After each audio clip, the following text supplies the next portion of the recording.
Good afternoon এইস কিচেনের বন্ধুরা, আজ আমি বানাবো ড্রাই কোকোনাট কেক। এই ড্রাই কোকোনাট কেক অন্য যে কোনো কেকের থেকে খেতে কিন্তু অনেক বেশি টেস্টি। তাহলে বন্ধুরা চলুন এই কেকটা কিভাবে বানাই সেটা দেখে নেওয়া যাক। ড্রাই কোকোনাট কেক বানানোর জন্য এখানে আমি নিয়েছি 500 ড্রাই কোকোনাট। যেহেতু কোকোনাট কেক সেই জন্য কোকোনাটটা একটু বেশি পরিমাণেই নিয়েছি, আর সাথে নিয়েছি 150 ময়দা আর 5টা ডিম আর 1 কাপ মিল্ক পাউডার। মিল্ক পাউডারটা স্কিনে নেই, কিন্তু এটা নিতে হবে। কেক তৈরির জন্য প্রথমে ব্যাটার বানিয়ে নেব। তাহলে একটা পাত্রের মধ্যে 150 গ্রাম বাটার দিয়ে দিয়েছি। এবার একটা হুইস্ক দিয়ে বেশ ভালোভাবে ফেটিয়ে নেব। দেখুন হুইস্ক দিয়ে বেশ ভালোভাবে ফেটিয়ে নিচ্ছি। বাটারটা ফেটানো হয়ে গেছে। এবার 5টা ডিম এক এক করে ফাটিয়ে এই বাটার মধ্যে দিয়ে দিচ্ছি।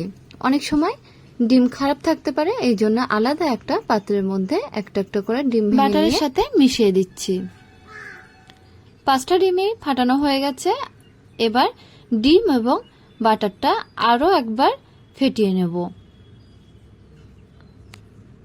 ডিম এবং বাটারগুলো বেশ ভালোভাবে ফেটিয়ে নেব। তারপরে দিয়ে দিচ্ছি বড় কাপের 1/2 কাপ পরিমাণে মিল্ক পাউডার। অল্প অল্প করে মিল্ক পাউডার দিতে থাকছি আর হুইস্ক দিয়ে বেশ ভালোভাবে ফেটিয়ে নিচ্ছি। ময়দা দিয়ে ফেটানো হয়ে গেছে। এবার এর মধ্যে মিশিয়ে দেবো 2 চামচ ভ্যানিলা এসেন্স। দেখুন 2 চামচ ভ্যানিলা এসেন্স মিশিয়ে দিয়ে আরো একবার ফেটিয়ে নেব। তারপরে দিয়ে দিচ্ছি 1/2 চামচ লবণ। সেটাও কিন্তু এই মিক্সচারের সাথে বেশ ভালোভাবে ফেটিয়ে নেব। প্রত্যেকটা ইনগ্রেডিয়েন্টস দেওয়ার পরে কিন্তু ভালোভাবে ফেটিয়ে নিতে হবে। এবারে দিয়ে দিচ্ছি ফ্রেশ ক্রিম। সে ফ্রেশ ক্রিমটা দেওয়ার পরেও আবারও ফেটিয়ে নেব। মিক্সচারটা তৈরি হয়ে গেছে। এবার আলাদা একটা পাত্রে আমি নিয়ে নিচ্ছি। এই সময় ব্যাটারের সাথে 3 চামচ ময়দা মিশিয়ে দিচ্ছি। দেখুন 3 চামচ ময়দা দিয়ে ব্যাটারের সঙ্গে ভালোভাবে মিক্সড করে দেব। এরপরে দিয়ে দিচ্ছি ড্রাই কোকোনাটগুলো। ড্রাই কোকোনাটগুলো দিয়ে ব্যাটারের সঙ্গে বেশ ভালোভাবে মিশিয়ে নেব।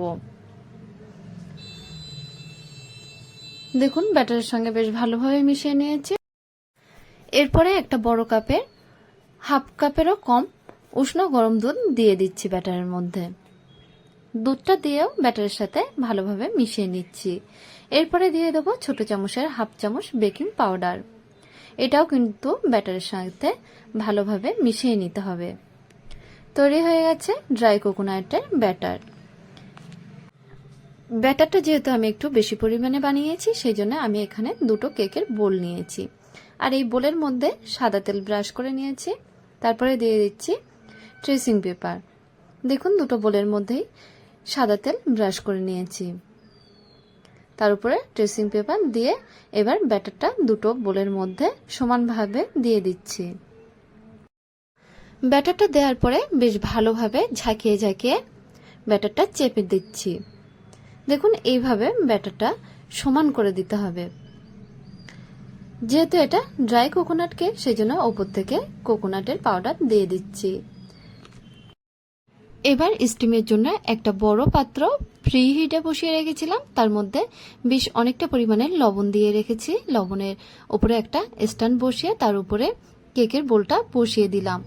লবণ দেওয়া এই জন্য এতে করে কেকের কালারটা বেশ ভালো আসে। দেখুন 2টো বড় পাত্রের মধ্যে 2টো কেকের বোল বসিয়ে দিয়েছি। বসিয়ে দেওয়ার পরে ঢাকনা দিয়ে উপরে ভারী কিছু দিয়ে দিতে হবে, যাতে করে এর স্টিমটা বাইরে চলে না আসে। এইভাবে একদম লো ফ্লেমে রেখে দেবো 45 মিনিট। দেখুন 45 মিনিট পরে ঢাকনাটা খুলে নিয়ে আমি কেকটা হয়েছে কিনা দেখে নিচ্ছি একটা টুথপিকের সাহায্যে। দেখুন টুথপিকের গায়ে কিছু লেগে নেই, অর্থাৎ কেকটা হয়ে গেছে। 2টো কেকই তৈরি হয়ে গেছে। এখন কেকগুলো তুলে নিয়ে আমি কেটে নিচ্ছি। দেখুন সাইডগুলো এইভাবে ছুরি দিয়ে কেটে নেব। তারপরে একটা প্লেটের উপরে এইভাবে ধরতেই কিন্তু কেকটা সহজেই প্লেটের উপরে চলে আসবে। দেখুন নিচটা কত সুন্দর ব্রাউন হয়ে গেছে।